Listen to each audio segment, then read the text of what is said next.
genuine conversations with unique minds on the threats, the complexity, and the geopolitics shaping our world.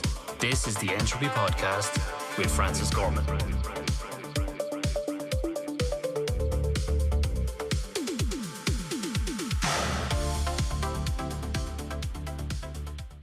Hi everyone, welcome to the Entropy Podcast. I'm your host, Francis Gorman. Before we dive in, if today's conversation challenges you, sparks a new idea, or sharpens how you think about the world, don't keep it to yourself.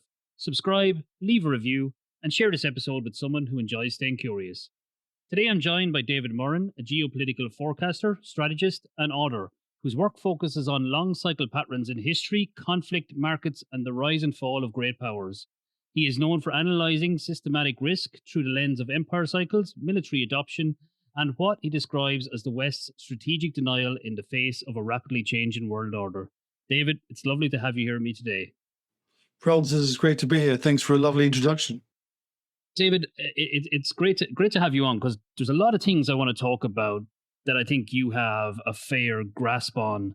I know you've visited the Ukraine in recent times as well, and got some visibility of what's going on the ground there, and we'll come back to that in a little bit. But what I wanted to start off with is, when you look at today's world, what tells you that we're not just in a period of normal volatility, but a deeper systematic transition is going on beneath the surface? Well, I think to really kind of see it, we have to understand a structure which I call the 5 stages of empire, and essentially how all nations go through these 5 stages of regionalization, at the end of which they have a civil war, and that civil war creates this process of lateralization, because conflict is an agent of lateralization and adaptation. They develop new forms of warfare. They're usually driven in the first place by expansive demographics, and then once they've created an outcome in their civil war, they just keep expanding. And that's mainly because the system is lateralized through conflict. It has unique USPs in the way it fights. So in England, the new model army and the new model navy were completely revolutionary ways for England to go to war. And of course, what do? We go to war with everyone we can soon afterwards. And that starts the process of expansion in the second stage. And we went to the Dutch, and we fought the Dutch, our nearest Protestant neighbours.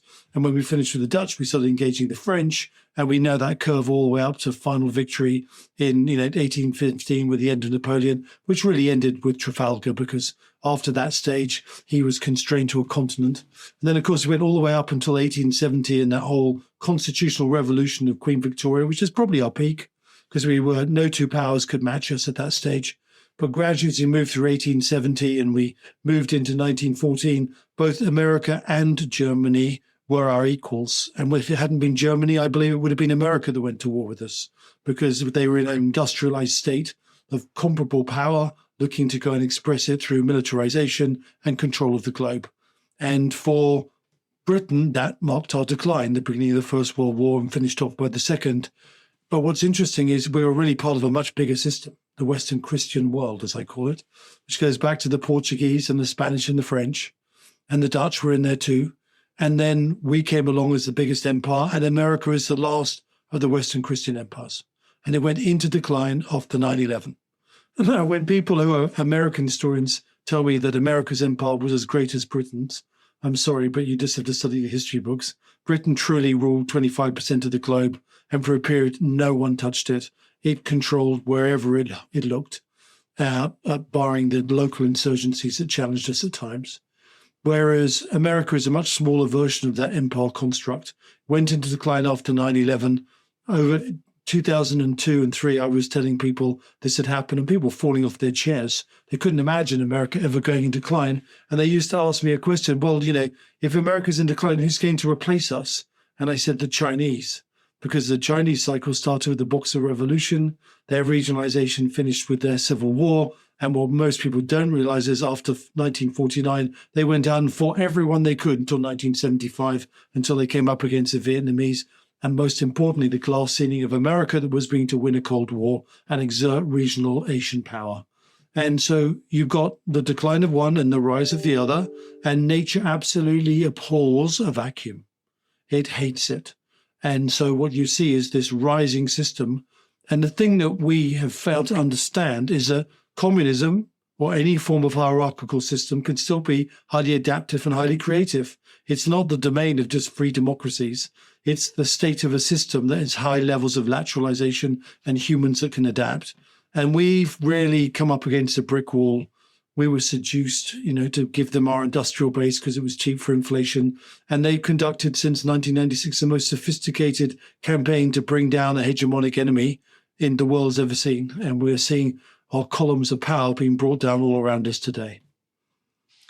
That's a really interesting view of the world that you're articulating there, David. One thing that struck me was, I suppose, the subtleties of symbolism that the Chinese put on display when President Trump visited there recently. Like, one thing that strikes me is the sizing on the chair when he sat beside the Chinese leader. His demeanor was made to be smaller in stature, etc. Do you think we're at an inflection point now where China is more powerful than the United States of America? Is that what you're basically getting at in that sentiment? It's certainly of more than equal power in the crossover between a young man that's grown up under a grandfather's, system and organization, and the grandfather is just strong enough to perceive to be able to resist the strength of that young dynamic system. And in fact, what's happened after the Gulf is a disaster for America, because America has failed to use its power effectively, thanks to the poor strategic thinking of Trump. The Iranians are building a nuclear weapon, I believe, underground in places like Axe Mountain. They're not going to give up their nuclear capability because they know that with it, they become a superpower in the region. They have a structure which I believe is expansive towards the destruction of Israel. And they have conducted themselves with that intent for the past 2 decades. And at the same time, they've learned that they can control the strait through access area denial weapons. And with that comes economic leverage. And no, there won't be a negotiated peace. And Trump is deluding himself that there's going to be a negotiation because he's trapped. He doesn't want to go forward into full military action. And he doesn't want to admit how wrong he is. So he's giving the supply shock time to build, which is in Iran's favor. And when he went to China, he went as a supplicant. And he went on his knee, without doubt. Forget the chair size, forget the significance. He was on bended knee, in effect, to Xi, and that was followed a week later by Putin. So, Xi must be feeling the most powerful man in the world nowadays after those 2 visits. You're forecasting the Iranian war is not just at a stalemate; it can't be won. What insight can you give me in terms of where this is actually going to end up? Well, it can be won. But you need to win something, you need to win with intention. And the first thing America has done is it's emptied its mid-course interception capability in terms of THAADs and SM-3s from their warships. And they've done that to, protect Israel. But in the process, they've emptied those very same magazines they need to protect Japan, South Korea, and their bases against the Chinese. And it was no coincidence that the Chinese passed on hypersonic glide vehicle technology, which manifested finally in the Fatia 2s, to Iran. Iran didn't make them. They were given the technology to empty the mid-course intercepting magazines. And it's as if we're playing drafts and the Chinese are playing 3-dimensional chess. And they are. So, you can now, it's going to take 3 to 4 years to replace those stocks at current production rates, which means the whole of the Asian basin sits ready for Chinese first strike action. And I'm afraid, history says when those moments come, those opportunities are taken. And so what does it mean for America? America is caught because it doesn't have the willpower to commit itself to a full campaign to take back the straits, which involves being on the ground. I classify the US Army as a pre-FPV army, not a post-FPV army like the Ukrainians. And you can assure that the knowledge that the Russians have learned in their wars will go to the Ukrainian IRGC. So there are lots of vulnerabilities that go with getting ashore, trying to take those places. But they may well be forced to do it when the supply shock builds, oil breaks higher. And at the same time, the longer the Iranians have, the worse the nuclear breakout looks. So what sort of things could be done behind the scenes? If we were dealing with a smart strategic president who had a single brain cell when it comes to this stuff, and I don't say that lightly because he's almost the opposite of a strategic thinker. He's a strategic destroyer.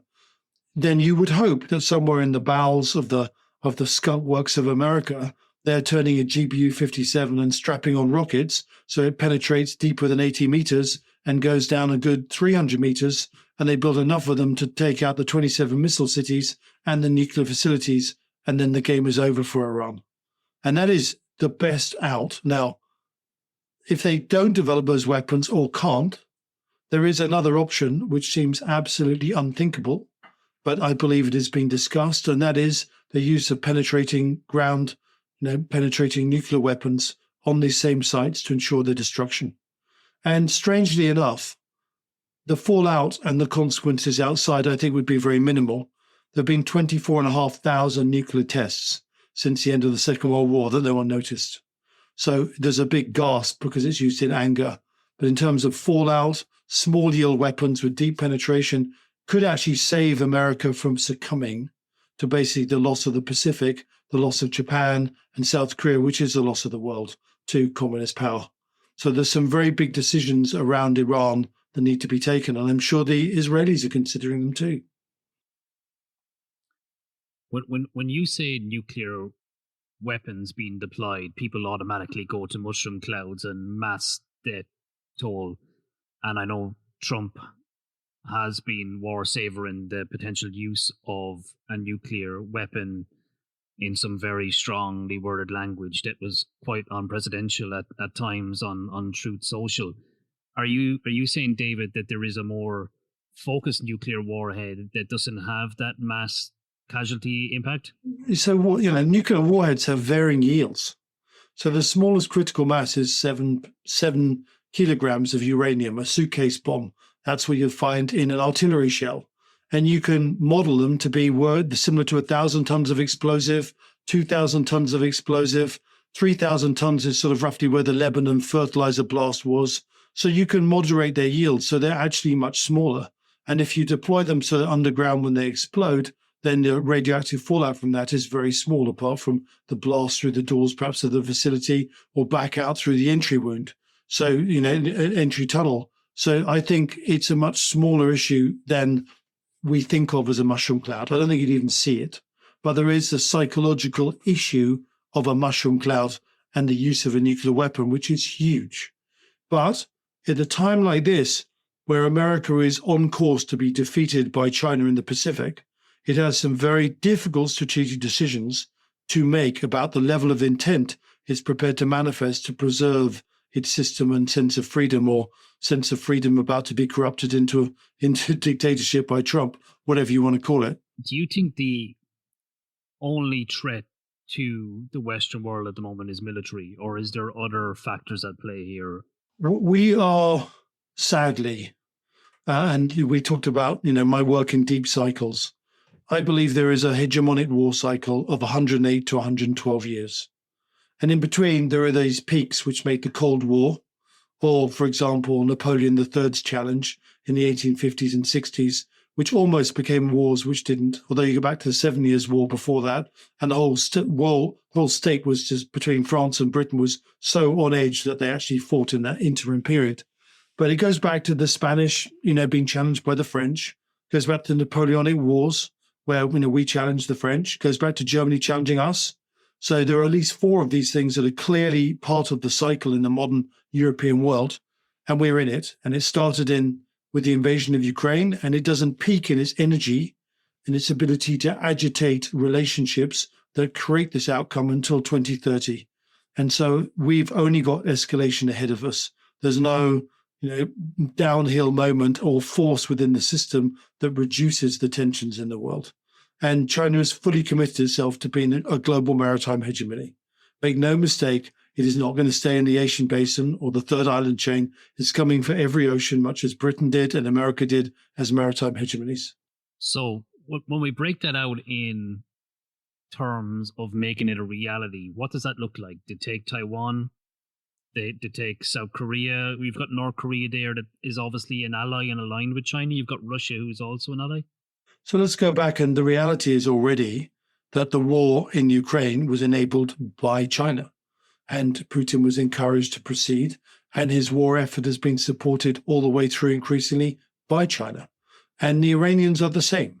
So China's already thrown 2 large rocks at us, which are generating full-scale regional conflicts. So how does that look in the Pacific Basin? What do the Chinese need to do? Well, they're all locked up behind the first island chain in a time of conflict, and as we've seen in the Straits issue, access area denial systems prevent your ships from going through narrow blockages, and the Japanese control the gate between Okinawa and Taiwan is the gate post. So their first real need is to keep the gate open. And since the new Japanese Prime Minister's arrived, she is kick-ass. She is really clearly remobilizing Japan to face the threat of China. And I would say rather enthusiastically trying to keep that gate closed. And that alone represents a threat because Japan is a fully industrialized system, the only one comparable of some degree to Chinese manufacturing capability. And keep it in the war and we have a chance, lose it, and we have all sorts of problems for the rest of the world. But they're being very, I would say, aggressive about closing that gate. And the more they can close the gate, the more the Chinese feel they have to act. And that's called strategic compression.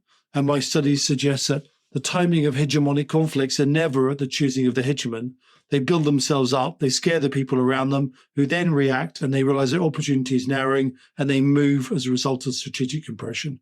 So I think the strategic compression on China comes through the opportunity of mid-course interception and stretched American forces and what's going on in Japan, which is full attempts to close the gate and prevent them from getting to the third and second island chain. And when we look at that, Taiwan is obviously there as a prime target, and President Trump kind of has alluded that America may or may not support Taiwan if a conflict happens with China. My understanding is Taiwan are highly strategic, though, to our technology sectors in the West. If we lose Taiwan, does that have other implications for the world? Look, I think Taiwan Semi has been expanding its manufacturing of chips into other locations, and it's still not as significant as on-island production. But I think actually Taiwan's role is slightly different. To the Chinese, it represents the structural reunification of China following Shanghai Shek's movement there at the end of 1949. It's like a completion of the motherland. And I think that we can't underestimate that. It's like Britain losing Scotland and Wales, and saying, well, we want them back because we're not complete without it. So there's some understanding, although originally it was actually a Japanese possession. So it's a little more complex than that. But that's how it's set up in the CCP narrative. But the most important thing is it's a gatepost. It is the Western gatepost for the access to the second and third island chain and the expansion that China has to enact. And that is to get to the third island chain and push America out, destroy South Korea as an independent state in Japan, and make that region, as Japan planned to do, an empire zone, which allows it to then integrate its industrial base and build the biggest navy in the world, and some years later come out and take our world ocean by ocean. That's its strategy. I'm going to pause there for a minute, David, because I have to let this percolate a bit inside my mind as to what that means. And it's quite frightening. But if I look at what China have done, they have been hesitant to have direct military conflict. It's more been through hybrid warfare by empowering proxies, by empowering nations like Iran and Russia, etc. Do you see that there is a multi-tiered play here where we create disruption and unrest within Western democracies by tinkering with the political systems, the ideologies, create fractures there, governments that are no longer have the buy-in of the people, and the West slowly deteriorates before it ever gets a kinetic-faced conflict? Well, there are two questions there. Is China preparing to use force? Is it able to use force? And how decisive does it feel it will be? Well, like any country that's developed new systems, it needs to be sure they're going to work, and it is much prefers to use it on a weakened enemy than a stronger enemy. And by launching Russia against the West and Iran, the Chinese have observed American technology in the Gulf very clearly about how the intercepts are made and will have created corrective measures. And the Petri dish, which is the battle for Ukraine, has all been fed back into China and their dark factories and their socialization of how to use those systems. And so they've gained the battlefield experience of their allies and taken it back into a central position and harnessed it on an industrial scale, I suspect, that'll scare us. So do in history people build such arrays of toys and not use them? Very hard to find an empire that's ever not used its toys in this particular position. But at the same time, as you correctly point out, the Russians have a program called active measures, which goes back to the Cold War. It is basically the degradation of a Western society to the point where it's not prepared to defend itself. And the Chinese have a similar infiltration program. Now, active measures is really interesting because Putin picked it up. He didn't create it, but he definitely personified its spread. And its target was the right side of Western politics. And why you say the right and not the left, where it would be seen as more naturally fertile ground, is because when you threaten a country that's democratic, it always moves to the right with greater nationalism and self-protection.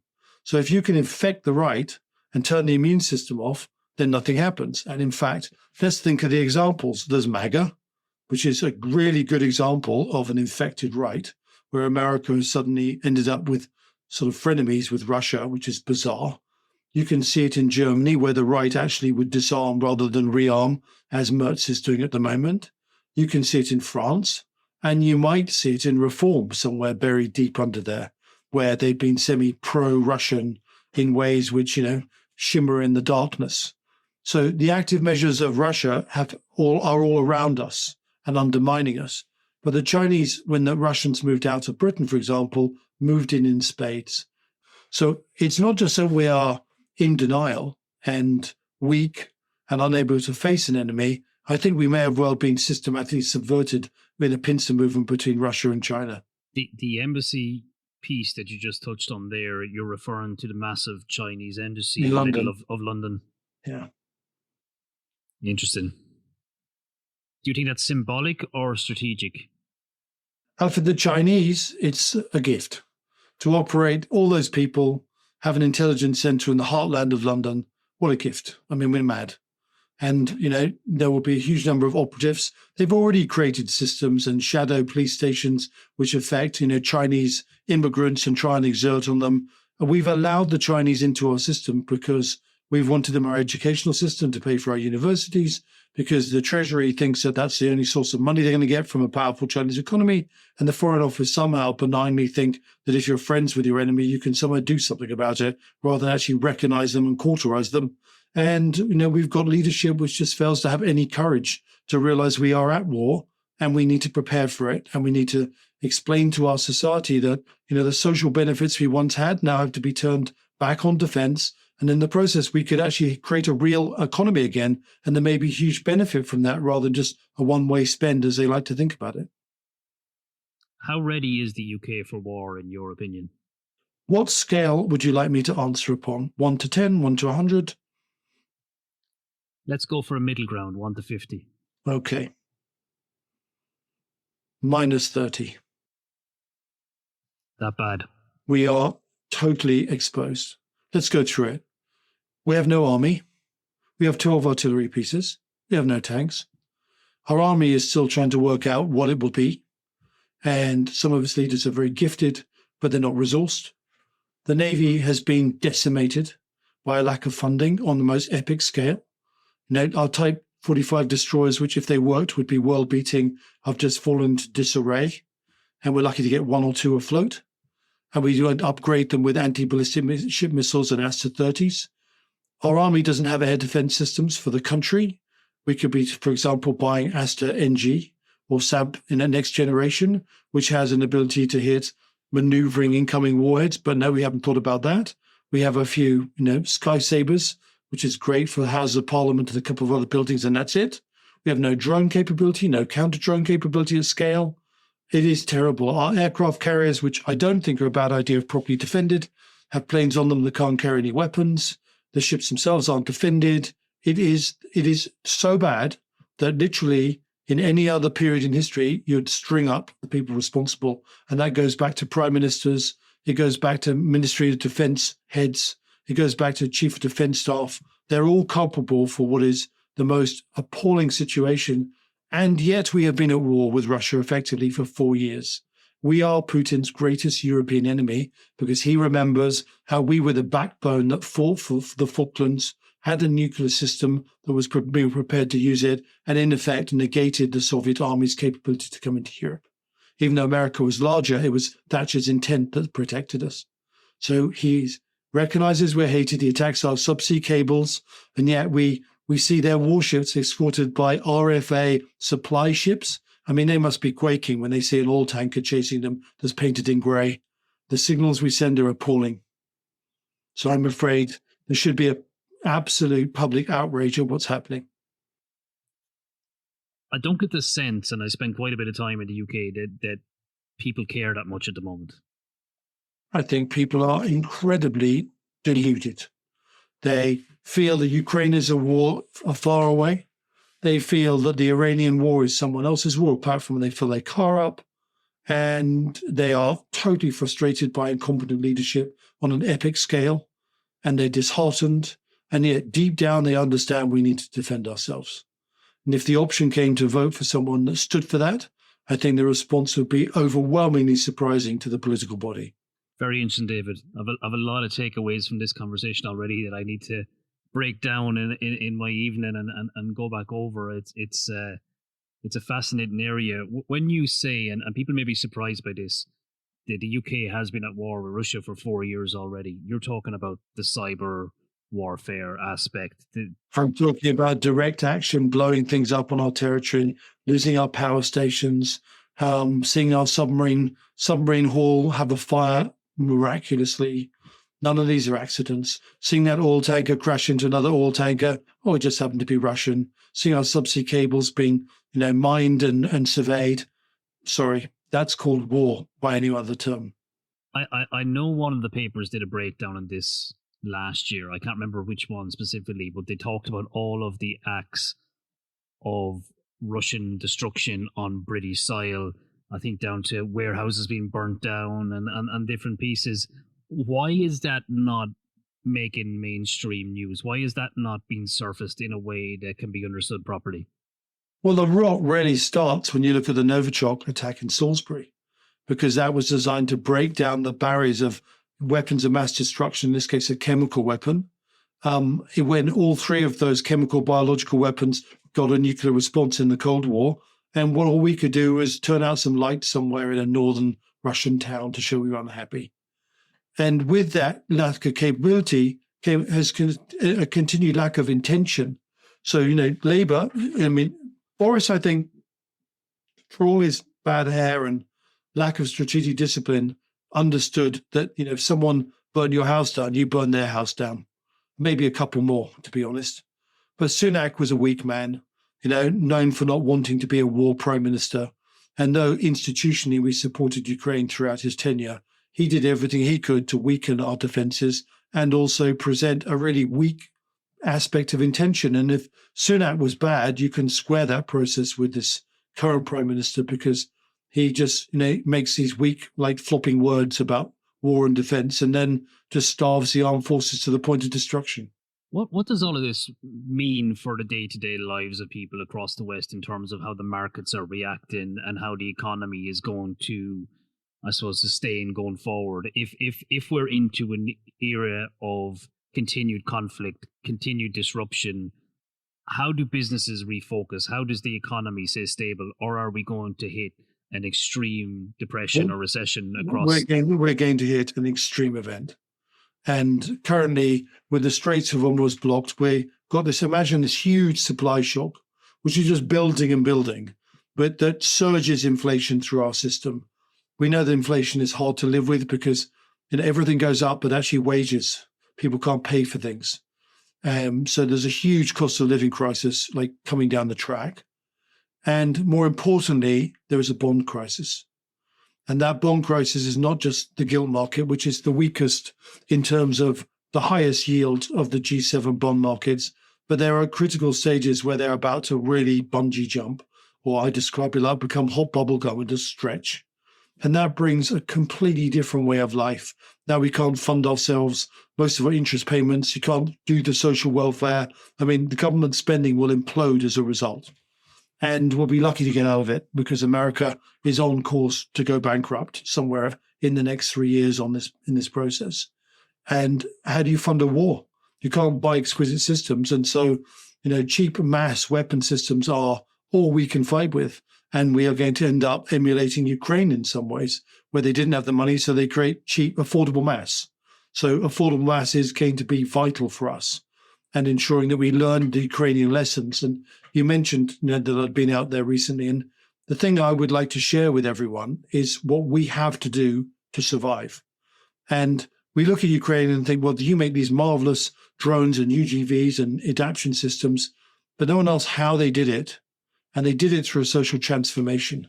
They are a fully lateralized wartime system. That means there are no linear people who can't see beyond their railway tracks. Everyone is adaptable, like they work through chaos and adapt rather than go, oh my goodness, I can't do it. And the function of war, I argue, in these large cycles of 108 to 112 years is to force societies to lateralize and to move away from linear processes, which are predominantly run out of productivity. They run out of the anti-entropy, as I call it, to push back the universe's entropy. And the result of that is that we have wars, and the system that can't adapt gets wiped out. And at the moment, if I was to judge our system and say on a score of 1 to 10, where is it in terms of linearity? At 1, where it's just completely linear, and 10, like Ukraine, it's super adaptable and has every chance of winning and surviving, we're a 1. So we need to understand the processes Ukraine went through. And people like Starmer, the Labour Party, the whole group would not even survive a week in conflict. They just can't think fast enough, not adaptable enough. They would be disastrous. So Britain's heading for a disaster because it's led by the wrong people in a time of conflict and shock, and everything they do will make it worse, not better. And just like when you go back and you think about it, what took place in the Norwegian campaign, that campaign forced Chamberlain out, who epitomized the linearity, and replaced it with a fully adapted Churchill, from which we were in a very dark place, but we fought back. And I'm afraid that's probably our future. And the question is, who is that person? Well, Nigel Farage is lateral and he is adaptive, but he's not a wartime leader. He's not strategic and he has no interest in the military. And that's his greatest failing. And, in terms of reforms offering at a time like this, when they will be swept to power, I think, one way or the other, it's a shame that they haven't really furnished the nationalist, rearmament program, which can re-stimulate real growth and productivity and solve a lot of economic problems. But they haven't even gone there because maybe they think the electorate's not interesting or not interested. But I think the British electorate's the smartest on the planet. And if you stood up as a leader and said, this is where we are, most people would go, yup. And if you lost your benefits to defend yourself and you had to work harder, they probably would.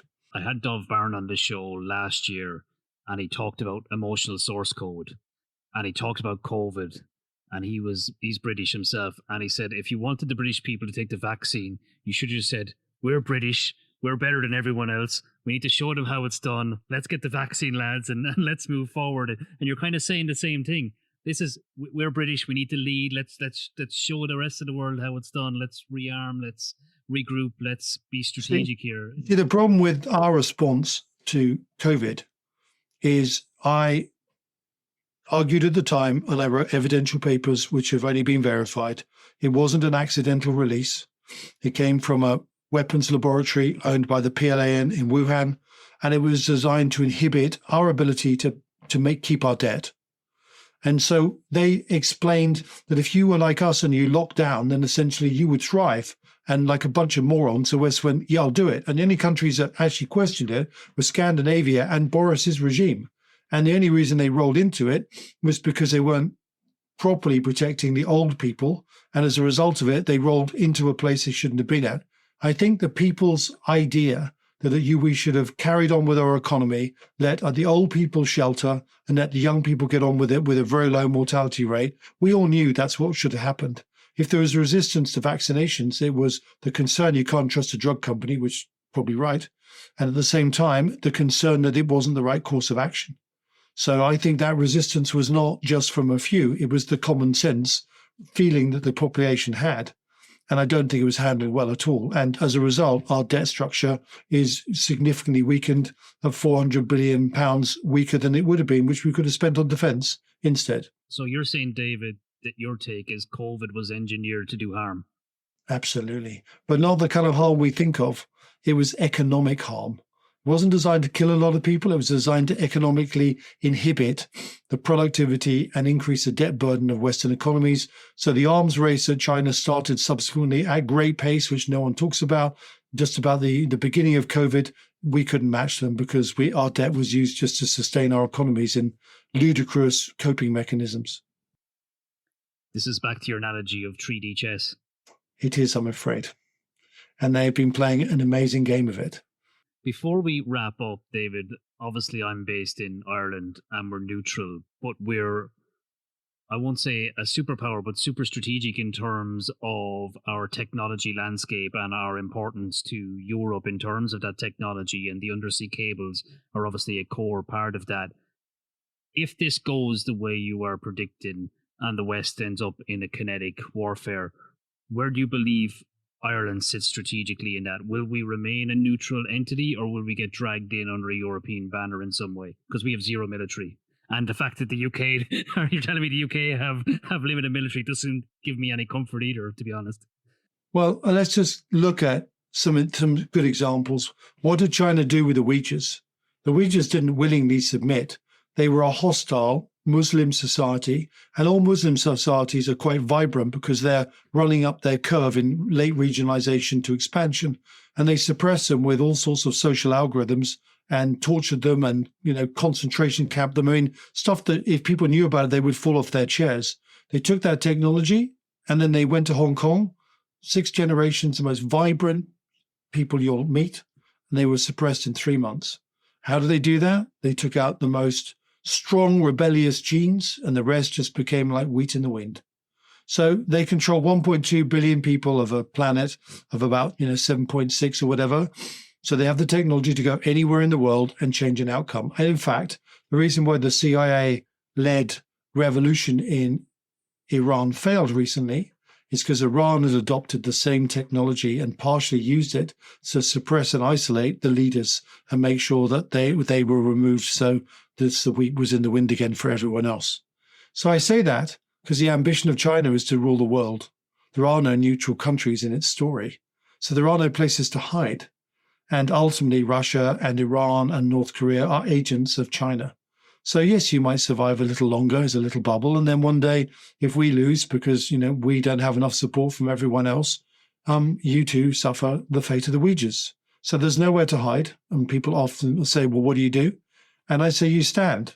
You stand at your home and you stand with your children and you enable your country to wake up and be prepared to defend itself and to invest in the right technologies and choose the right leaders that we can get through this. Because ultimately, we can get through this, but we have to wake up. This isn't a foregone conclusion, as we found out with Ukraine. If a country can mobilize and wake up and adapt and lateralize, it has a chance. In the near term, if we just looked at it, you have targets like the cables coming in. The cables are always going to be targeted, I'm afraid. You have power systems which you share. So you will feel it. It won't be the glorious Switzerland, I'm afraid. And, already you've asked the Royal Navy to come inside your 12-mile limit because you have no protection and Russian submarines hide inside the 12-mile limit. So you've asked the Royal Navy when it can get a ship out to hunt one down and basically can operate inside that limit.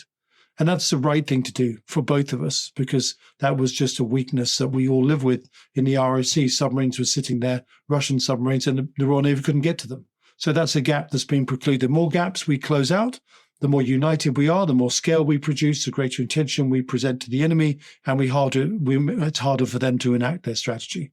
David, your insights have been fascinating. I feel like we could go on for another hour. Thanks very much for coming on, and I think there's a lot to mull over here, and let's see what the future has to bring. Well, just if you find this stuff interesting or even challenging, go to my site. You pay for a newspaper, it's £50 a month. For £50 a month, you'll learn more about the world and what is going to happen than you will do from a newspaper. And I recommend everyone that's even touched on their curiosity do that as a first stage. Stop. We were given democracy by our ancestors that fought for it. And we have an obligation for the blood they spilled to execute our knowledge and capability to make the right decisions. And what can we do? People say we talk to our friends, it cascades through our groups, it affects our politicians. We're socialized creatures, and every one of us is a node in that. So stand up and be counted. Great words to finish on, David. Stand up and be counted. Thanks very much. It was a real pleasure having you on, and stay safe. And you, Francis. Love talking to you. Hope you don't need to have too many Guinnesses after this. I think I'm going straight to the Jameson. Thanks, David.